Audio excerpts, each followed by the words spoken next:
Esse sábado acontece a abertura oficial da safra do camarão aqui na cidade do Rio Grande. E para conversar sobre esse assunto, nós entrevistamos o presidente da colônia de pescadores E1, vereador Newton Machado, e também o professor do Instituto de Oceanografia da FURG, Felipe Dumont. Confere. Eu até faço uma comparação com 2020, assim, né? Que é uma safra mais ou menos que eu imagino que vai ser similar, que foi um ano também que a gente teve uma condição de água doce dominando até dezembro, e a partir daí o cenário muda, né? A gente tem o estuário salgando cada vez mais, e mês de março e abril foram meses de boa produção, tá? Pelo que eu estou imaginando, a gente vai ter uma situação parecida esse ano, né? Com camarões ainda pequenos no início da safra. Tá? Estou imaginando algo em torno de 5 centímetros. E esses camarões, para sair de 5 centímetros até 9 centímetros, eles vão levar em torno de 50 dias, 60 dias, né? Dependendo da salinidade e da temperatura. Né? Normalmente, quanto maior a salinidade, mais rápido eles vão crescer, e assim como a temperatura mais alta também favorece esse crescimento. E que daqui a um mês e meio, a gente já começa a ter uma mudança de cenário, né? Com esses camarões que entraram ali em novembro e dezembro, atingindo um tamanho próximo do comercial. Eu imagino que ela vai equivaler mais ou menos a 2020. Se tiver que chutar alguma coisa entre 2 mil toneladas, talvez. Bem abaixo do que seria uma grande produção, que é algo em torno de 6 mil. Nós vamos ter uma abertura de safra assim, de camarão não bom, não aquele camarão na totalidade. Vai se achar um camarão bom, mas em todos os locais de pesca, tem alguns locais de pesca que nem tem camarão. Não vai ter camarão. Tá? Quais seriam? Ilha da Torutama. A Torutama não tem camarão. E esse ano tá pouco. E ele tá miúdo. E por quê? Porque a água salgou mais tarde, as larvas entraram mais tarde, né, por causa da enchente. Em outubro ainda tinha vazão de água. O camarão tem uma série de características que mantiveram ele ainda como um recurso rentável, ao contrário de vários outros, né, em função do excesso de esforço de pesca. Tem uma fecundidade muito alta, né? Cada uma dessas fêmeas produz algo como 500 mil ovos, fazem várias desovas durante uma temporada reprodutiva, então a capacidade a resiliência do estoque, né, a esse esforço de pesca é muito grande. Então, essencialmente, a relação, né, o sucesso ou fracasso da safra está muito atrelado à condição ambiental, né, a esse excesso de chuvas, especialmente durante ali o segundo semestre. Obviamente que as mudanças climáticas estão alterando, né, esse padrão de chuvas, né, e a tendência, né, que a gente tenha, por exemplo, eventos de El Niño mais frequentes e mais intensos. Né, e a gente sabe que esses eventos de El Niño eles geram uma grande quantidade de chuva, né, de água doce na bacia de drenagem, e obviamente isso gera um prejuízo significativo para o recrutamento do camarão em particular. Porque hoje nós temos uma incidência muito forte da pesca predatória, né? Pessoas, ou de forma clandestina, né, com embarcações que não têm registro, com redes que não são permissionadas para pesca, né? Não é a rede de aviãozinho, é outros tipos de rede de arrasto, né? E uma malha inferior à malha, e muito inferior à malha de 12. Porque a malha permitida para a pesca do camarão é a malha de 12 milímetros. Tá? E aí o pessoal, eles confeccionam redes com malha de 6 milímetros. Isso permite que se pegue um camarão menor, é isso? Muito miúdo, camarão muito miúdo, que às vezes não dá nem para descascar. Aí, às vezes, o pescador ele fica muito angustiado, as pessoas jogando camarão fora. Ou se não, vendendo por um preço muito barato. Quando a safra abre, que o pescador ele vai lá e coloca a rede de aviãozinho, com a malha 12, que vai pegar um camarão bom, né, de bom tamanho, de qualidade e tal, para consumo. Aquela quantidade que o pescador diminuiu 30%, 40%, 50%, porque essas embarcações, essas pessoas que estão pescando, que não são pessoas que dependem da pesca, são pessoas que têm o seu emprego, a sua renda mensal, e aí eles já retiraram da água aquele recurso que seria, né, o recurso que garantiria para o pescador pagar suas contas. A gente investigou a fundo a questão da pesca de arrasto e a gente descobriu muitas coisas interessantes. Tá? A primeira é que a mortalidade causada por uma rede de arrasto sobre o camarão é muito mais alta do que uma rede passiva como uma rede de aviãozinho, né, que é a rede legalizada. Então, muitas vezes o pescador de aviãozinho ele tem que passar uma noite inteira para pescar a mesma coisa que um pescador de arrasto pesca em 15, 20 minutos, Eu não sei eventualmente se uma dá para hora. explicar o que seria a rede de aviãozinho e a rede Claro. de arrasto, só para as pessoas terem uma Exato. ideia do que Tá. é. Qual é a diferença entre as duas, essencialmente, né? Uma rede de aviãozinho ou uma rede passiva, ela não se movimenta para executar a captura do camarão. Ela atrai o camarão, né, através de um atrativo luminoso, né? E o camarão tem uma fototaxia positiva, né? Ele busca a luz, ele é atraído pela luz, então ele ativamente se desloca para dentro da rede onde ele é capturado, né? Uma vez que ele passa pelos funis, ele não consegue retornar e fica capturado no ensacador. A rede de arrasto, ao contrário, é uma rede ativa, ou seja, a rede se desloca para capturar esses animais, né? E ela se desloca junto ao ambiente em que eles se encontram, que é o fundo, né? Então, existe uma mortalidade direta no camarão, mas existe todo um impacto no ecossistema de fundo, né, já que essa rede ela tem pesos, ela tem correntes na parte inferior, e para que o camarão desenterre e entre na rede, ela acaba causando um dano, um distúrbio muito sério, muito importante nessas comunidades do fundo. Tá? Então a gente tem uma série de organismos pequenininhos, microscópicos, que são fonte de alimento para o camarão, que acabam diretamente sofrendo esse impacto físico das redes de arrasto. Outras coisas que a gente viu, por exemplo, o camarão ele tende a querer comer presas mais energéticas, né? Ele é uma espécie mais carnívora, então ele come pequenos moluscos. Mas em áreas muito arrastadas, com essas redes de fundo, a vegetação, né, que serve como refúgio para o camarão, ela acaba sendo remobilizada, né, picotada, desmembrada, e se torna muito abundante. Aquelas partículas ficam muito abundantes e ele acaba, então, pela disponibilidade, substituindo presas mais energéticas, né, como moluscos, por presas, né, por itens menos energéticos, como a vegetação. Né? Isso, obviamente, tem um efeito claro no crescimento durante a safra. Né? Então, o efeito não é só sobre a espécie, mas é um efeito ecossistêmico. E o terceiro ponto é que a captura incidental, né, ou seja, todas as espécies que morrem junto com o camarão na pesca, são um número muito maior na pesca de arrasto do que na pesca de aviãozinho. Tá? Só para a gente ter uma ideia, na média, para cada quilo de camarão que a gente consome, oriundo da rede de aviãozinho, a gente está descartando, jogando fora 1 quilo de outras espécies que acabam não sendo aproveitadas. Tá? Se a gente olha o arrasto, isso sobe para 6, ou seja, para cada quilo de camarão que a gente consome, a gente está descartando, jogando fora a proteína de alta qualidade marinha, muitas vezes peixes de interesse comercial, mas com tamanho pequeno, né, juvenil, que são descartados, mortos, eles não sobrevivem ao arrasto, ou seja, representando um desperdício, né, de proteína e um dano ecológico bastante significativo. A consequência é que, eu diria, esse camarão, nesse estágio que ele tem uma taxa de crescimento muito rápida. Tá? Então, se a gente fizer uma conta assim rápida, a gente vai ver que vale a pena, muitas vezes, esperar uma semana, 15 dias sem pescar, esperar esse camarão ganhar peso e aumentar o tamanho e recuperar esses 15 dias através de uma melhor qualidade desse produto que vai ser vendido a posteriori. Né? Muitas vezes o pescador, e a gente entende, né, existe essa urgência, essa necessidade de renda, e ele acaba indo pescar ainda um camarão com tamanho inferior ao tamanho comercial. Mas quando a gente faz essa conta, essa conversão, né, esse aumento de biomassa do estoque, muitas vezes numa escala pequena, curta, 15 dias, eventualmente um mês, com certeza esse tamanho maior do camarão ele vai produzir um rendimento mais adequado.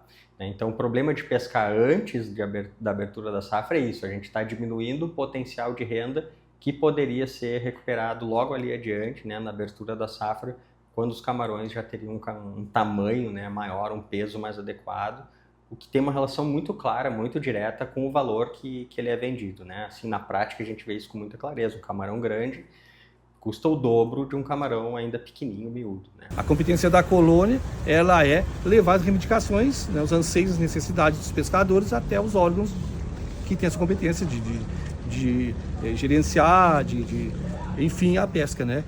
E aí a gente leva. Então a gente reivindica isso. É uma necessidade de que se tenha um monitoramento e conforme o tamanho do camarão, se ele estiver pronto para ser pescado em dezembro, tem que abrir em dezembro.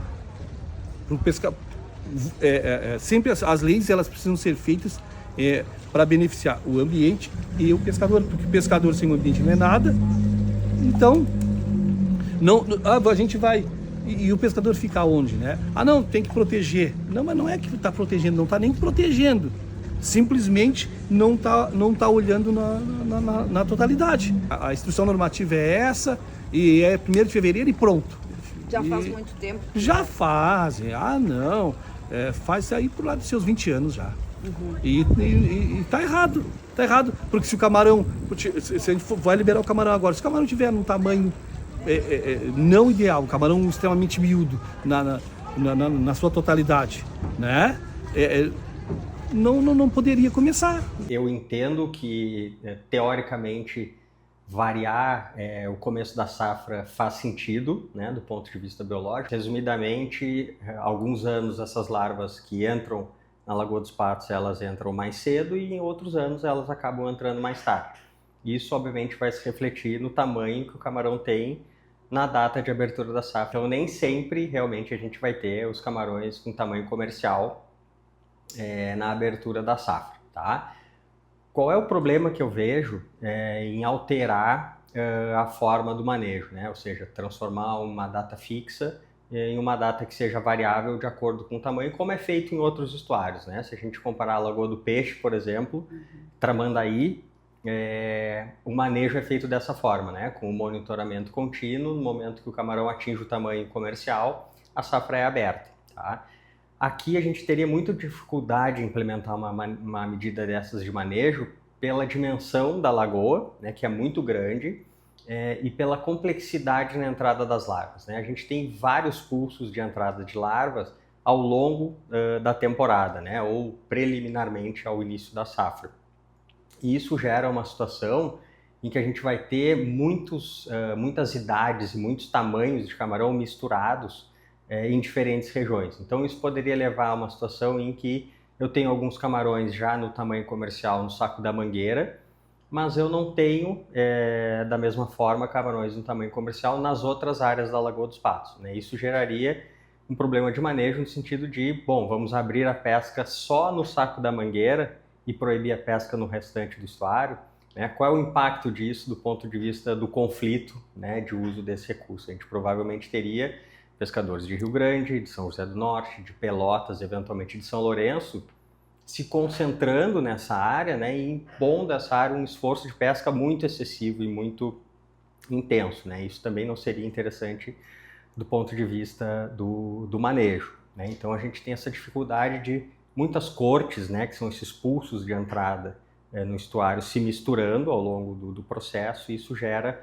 uma situação em que a gente não tenha exatamente, né, uma única classe etária ou poucas classes etárias, todas no tamanho comercial. A gente vai ter muita variação de tamanho e isso gera um complicador. Então não teria como fazer um monitoramento e dizer, agora o camarão está em toda a lagoa, isso é impossível? Dificilmente, esse é um outro ponto. Eu acho que isso seria, pelos nossos dados, né, a gente tem já longos, pelo menos 10 anos de monitoramento contínuo. O que a gente vê na prática acontecendo? Que em 90% dos anos, o camarão ainda não está no tamanho comercial em fevereiro. Isso geraria um impacto econômico no sentido de que a safra provavelmente vai sempre atrasar em todos os anos, né? Se a gente usar essa medida, a gente raramente vai abrir a safra no dia 1º de fevereiro. Ela vai acabar abrindo em março, muitas vezes vai abrir só em abril, e em alguns anos, como a gente já teve, ela provavelmente não vai abrir nunca, porque a gente nunca vai atingir essa norma que é de 9 centímetros, né, com 20% de tolerância com indivíduos menores de 9 centímetros. Vou dar um exemplo para vocês. Em 2013, tá, foi um ano que a água... Foi um ano de muito pouca chuva, né, no estado, na nossa região principalmente, e foi um ano que a água nunca adoçou, a água ficou salgada o ano inteiro, né? E o inverno todo sempre tinha camarão, quando dava uma aquecidinha o camarão levanta. E já no mês de setembro e outubro, no ano de 2013, tá? em setembro e outubro tinha camarão grande, grande mesmo, de 9, 10, 11 centímetros, mas camarão bom, espalhado por todo o estuário. Não era só aqui no Rio Grande, São José do Norte, lá em Tavares, Saca do Estreito, onde tinha água na lagoa, tinha camarão de boa qualidade. Naquela safra de 2013, infelizmente, não deixaram o nosso pescador pescar. E o camarão é assim, é que nem a fruta quando está madura. Ele atingiu o tamanho ideal para a reprodução, ele não reproduz aqui, ele sai fora, ele vai embora, ele vai para o oceano. E aí o nosso pescador, infelizmente, perdeu aquela safra boa, que não seria em fevereiro, aquela safra teria que ter sido liberada antes, bem antes de fevereiro, sabe? Em novembro, para o pescador poder pescar aquele camarão que estava pronto para ser pescado em grande quantidade. Ia ser muito bom para o pescador. Aquele camarão é camarão de exportação. Tá? E, infelizmente, não foi permitido. Quando abriu a safra em fevereiro, aquele camarão já tinha ido embora, e aí era uma remessa de camarão médio, de 6, 7 centímetros, que as pessoas não tinham nem o que fazer dele.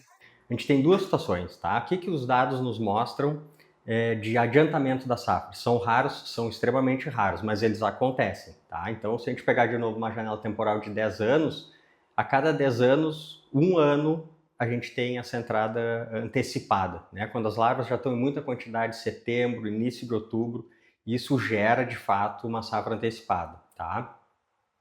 Nesse caso, eu acho que seria uma situação interessante de se botar essa ideia na mesa e discutir com os pescadores e com os tomadores de decisão, porque a gente monitorando isso, a gente consegue de alguma forma prever, e o pescador que está todo dia no ambiente, ele também está acompanhando e sabendo que aquela safra está se adiantando ou não está se adiantando.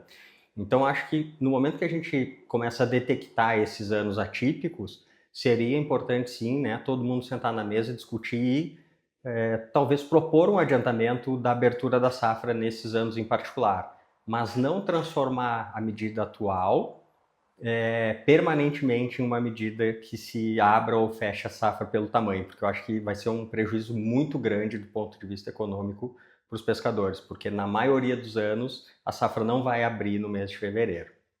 Então acho que sim, isso pode ser adaptado em anos específicos para que realmente não aconteça esse problema, né, de o camarão entrar antes, acabar saindo e o pescador perder a rentabilidade. Esse é um fato, tá? Mas é importante não confundir com o aparecimento de camarões grandes nos meses de dezembro, eventualmente novembro, que não são camarões do ano, são camarões que ficaram da safra anterior, né, um contingente, uma fração do camarão que entra na Lagoa dos Patos e ele não vai embora, ele fica aprisionado. E aí ele passa o ano inteiro hibernando, entre aspas, na Lagoa dos Patos, né? Com a água mais gelada, ele se enterra no sedimento e fica enterrado durante todo o inverno. Quando começa a aquecer novamente em novembro, dezembro, esse camarão que ficou do ano passado, ele ficou um ano inteiro crescendo, obviamente ele não cresce tanto em função, né, da temperatura baixa da água, mas ele continua crescendo, e ele se desenterra e se torna ativo novamente e busca escapar do estuário e voltar para o oceano. E aí muitas vezes isso gera uma percepção do pescador de que a safra está adiantada e que já existe camarão de tamanho grande, comercial, naquela safra. Mas na verdade esse camarão grande é um resultado do ano anterior, né? O que a gente chama de safrinha.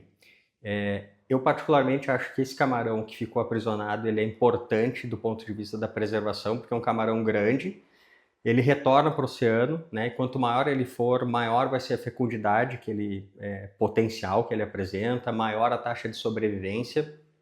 Então, tendo que preservar esse contingente que ficou de um ano para o outro é importante.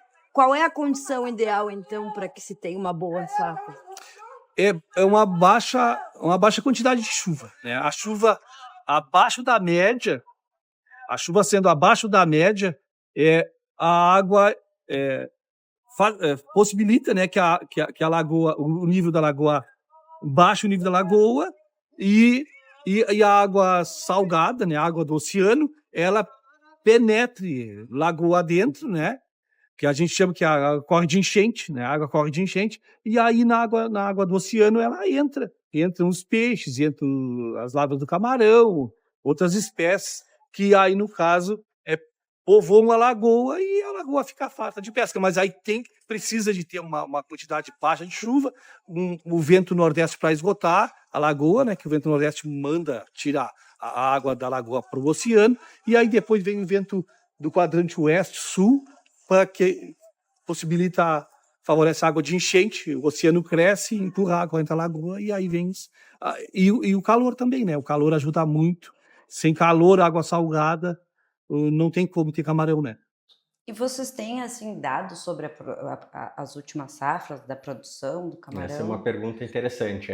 Não tem, tá?